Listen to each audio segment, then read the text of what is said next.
Hello and welcome to episode 4 of Practice Space by Drift. My name is Joshua W. Bruner and I'm a musician and neurofeedback composer with a deep interest in brainwaves and sonic techniques for wellness.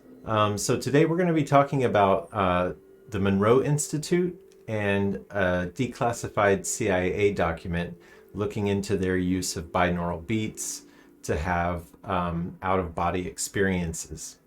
So the Monroe Institute has been operating, I think, since the 1980s. I don't know a lot about it, but I do know that they have facilities and a program to help teach people how to have out-of-body experiences. And they use binaural beats as a means to facilitate that. So my guess is they were doing this back in the 80s and somehow word trickled down to the government, and they started to look into this out of curiosity. And so they assigned a case to someone in the military to look at this with some scientists, and this is kind of what they came out with. This is the report. So we're going to start looking over this. So they talk quite a bit about what HemiSync is. It's a patented auditory guidance system. And they use sound pulses to induce a frequency following response. So this is what binaural beats do. And so as they're looking into this, we're not going to go too deep into Monroe Institute today. I would like to come back to it in another episode and talk about the out-of-body experiences, but I'm just really intrigued by this report and how detailed it is in the process of entrainment, brainwave entrainment using binaural beats. So, there's things in here that talk about neural activity as electrochemical. Brain function can be externally modified through the introduction of specific chemicals or by altering the brain's magnetic environment through entrainment. And you can do this with light or sound or vibration. So it says here, manipulation of sense-specific environments do in fact result in brainwave entrainment. A strobe light flashing at 10 Hz will entrain brainwaves to that frequency. When the brain's electromagnetic environment entrains to the 10 Hz, resultant psychological behaviors are evident. And through this piece, they're talking a little bit about how this isn't just like a tried and true thing where if you put on a certain pulse that a human brain is automatically going to fall into that brainwave state. They do talk about the fact that if someone's mind is too stimulated and the frequency that they're trying to be entrained to is too far away from the frequency where their mind currently is, it can be very difficult to get someone from, let's say, very anxious state of mind down into a dreamlike state or a meditative state. So there are different ways that you can address that. The listener really has to be open to the idea of following these pulses into these states. If there's any kind of resistance or skepticism or anything like that, your brain just keeps busy and won't entrain to what it's hearing. So you just really have to learn to relax. And they talk about how you can help people with, giving them some kind of substance to help them relax or to start the frequencies closer to their stimulated state and then guide them slowly down by lowering those frequencies. So it's not like you're just automatically going to fall into sync with these pulses. And another thing to remember about binaural beats is it takes roughly around 20 to 25 minutes for your brain to follow that frequency into entrainment. So, it's a really intentional, dedicated process and not some accidental thing.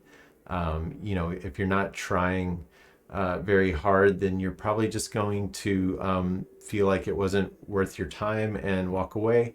But if you're the type of person who can invest a little bit of curiosity and an open mind into listening to these sounds or working with light pulses, if you're not sensitive to strobes. You can really open up different areas of your mind. And all this really does in the end is provide an educational basis for you connecting with your body's own rhythms. And I found this interesting too. They talk about other practices such as humming, mantras, resonant tuning, autogenic training, and or biofeedback can also be used to break down the homeostasis of resistant subjects. Um, so this is something that I work with a lot. Obviously, I use neurofeedback and biofeedback a lot in creating my soundscapes and the sound meditations that you hear. But another thing I often would tell people when I was teaching in a meditation studio is to bring a mantra into your meditation. It's just one more thing to keep your mind busy and to help you focus and relax as you're breathing and slowing down your breath and starting to relieve stress. So I always throw the number one over and over in my brain, and I sync that up with my heartbeat. So as I'm slowly breathing, I'm starting to feel the pulse of my heartbeat in my chest, and I will start to assign the number one to that beat in my head, and that helps pull me into that meditative state much deeper. So yeah, I found that interesting. And then I like how they go into this bit right here. They're talking about, most people really have no idea what we're talking about when we're talking about brainwave entrainment or brainwaves in general. So when you're putting on a neurofeedback headband or something like that, or an EEG, a lot of people think that I'm reading their mind or something like that, and there's no way to do that. What we're basically doing is just reading volume levels of your 5 brainwave states, and then if you know what those 5 brainwave states do and how they make you feel, then you understand that if you have a high alpha brainwave, then obviously you're going to be feeling relaxed. If you have a very high delta brainwave while being monitored, the odds are that you're falling asleep or very, very drowsy. Or if you have a high beta brainwave, then it's evident that you're going to be kind of stressed out or highly focused. So, there's never a point where anyone could ever know what you're thinking. It's just about, here, I like the way that they phrase this. A telephone has 3 states of consciousness.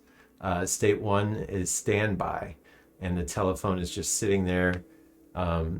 It's not doing anything. And then state 2, the phone is ringing. So the telephone is actively soliciting attention. And then state 3 is talking. So you've picked up the phone and it's in use.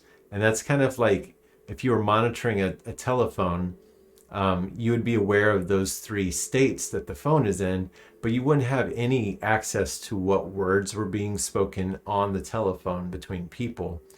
You just know this phone is in use or is sitting idle or is ringing. And that's kind of the same thing that we're looking at when we're talking about brainwaves. So a lot of people kind of get that mixed up right from the start, and I was definitely one of them. I had no idea what neurofeedback or brainwaves were several years ago when I got into this. And it's just something that the more you read about your brainwaves and learn about them and exercise them, the more sense this will all make to you. And it's all very, very simple, simplistic. It's our mind tends to overcomplicate it when we start thinking about these things. So found that interesting that they went into detail in describing this. So yeah, I just wanted to talk about these little bits of the CIA report. There's so much more to this, and I'll probably dedicate more episodes to more of this and exploring some of the stuff that they talk about in here, just for fun, because I like to explore. And I hope you found that interesting too. And you can look this up. I'll provide a link in the description. And if you want to go read more about this before I get to it in the other episodes, you can go ahead and do that. But yeah, in the meantime, we're going to do a sound meditation. I've sat down with my neurofeedback set up, and I've recorded a soundscape by monitoring my brainwaves and then translating that into MIDI data in Ableton Live, and then assigning different instruments. So this soundscape will have singing bowls, and it will also have a binaural beat that is at 40.45 hertz. That's a low sub bass E note. So we're in the key of E for this sound meditation. I'm providing some visuals for these meditations as well. And what you'll be seeing in the visualization is two things layered on top of each other. I've got cymatics, which was, I played that frequency 40.45, the key of E, through water that was sitting on top of a speaker. And if you know anything about cymatics and how sound travels through water, you know that these geometric patterns arise when you put a camera and light on top of it. So I recorded the cymatic for this frequency, and then underneath that is I'm starting to get into liquid light shows. So I'm just trying out some new techniques to keep people's eyes interested. If you're the type of person that is more visual in your meditation, you can take advantage of that. If not, go ahead and close your eyes during the meditation. Focus on your breath, focus on listening for your heartbeat, and then if you need to throw a mantra in there, do that as well. And then just let the music kind of play softly in the background. It's ambient music, right? We're not trying to entertain you. We're trying to entrain you and help you relax. So get in a comfortable position, put on some headphones, and enjoy this sound meditation.